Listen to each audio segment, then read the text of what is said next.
Hey, what's up everybody? We are back once again playing in Slic3r Prusa Edition 1.42.0 Alpha 3. Again, these are not finalized versions of Slic3r. There could be changes, but we're going to mess with something awesome here. We're going to mess with the color changes. So it's something that back before this was built directly into Slic3r, we would have to either add some fancy G-code, or we would have to take it over the Prusa's website, who had a color print changing thing where you told it what layer you wanted to make a color change at, and it would do some magic to the G-code and insert that fancy little bits in there so you didn't have to do that magic manually. Well, it was still manual, but you could also open up the G-code file and literally do it manually and find the layer and blah, blah, blah. This is way better. This is actually quite nice. It's one of my new favorite features. I actually used it the other day because, you know, someone wanted, my buddy Tim, he wanted some victory tokens for his board game he's working on, so I printed some out with some big W's on it, and I made the W's in white. I had a little cutout, and then everything else was red. Looked super cool. So let's head over to the layer editing tab. Again, we have this new stuff, so this is your 3D viewer, and this is your preview. So we're going to take a look at the preview. I've already sliced it, so that way this goes by real quick.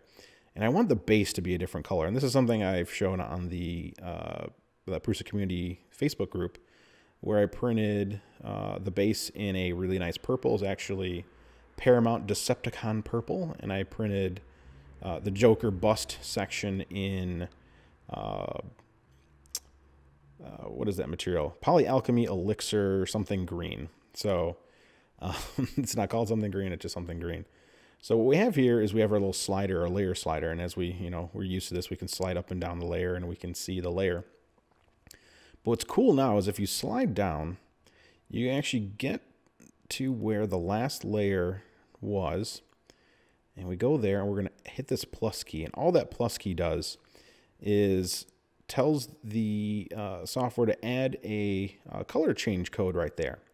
So if we hit slice now, and it reslices everything, we're going to see exactly where the color change happens. So we no longer have to make a mistake on where the color changes. So we'll be able to be like, okay, is it on the layer? Is it the layer before? So if we slide down here, we actually have two different colors to mess with here. And we can see that it goes right there.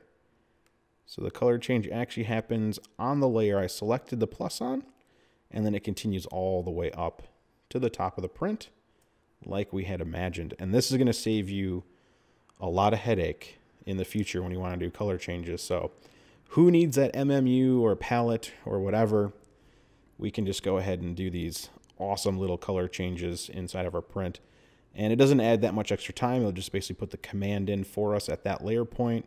Our printer will pause, move the head over to the side, and be like, "Hey, eject the filament and then insert some new filament of whatever color you had chosen that you wanted it to be, and start the print where it had just left off." So, and then of course, you got this little color print window here. I like that it shows the different colors. You can go back to different views. So you can go from color print back to feature type. But that is how you do color changes in the new Alpha 3 Slic3r Prusa Edition. So I hope that helps you. I hope that helps everybody out here a little bit.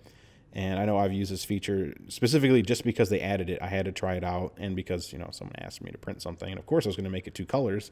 Why do it in one when you can have two? So, and of course, again, you don't have to do just two. You can do as many as you want. You can keep hitting plus keys anywhere and everywhere on this model, so you can make it rainbow stripey. I hope this definitely helps you out a bit, and hopefully they keep doing more of these little ease of, or the quality of life improvements to Slic3r for all of us crazy kids who want to mess around with this fun stuff. So hope that helps. Stay tuned for more alpha tips and tricks and how-tos. So see you all again soon.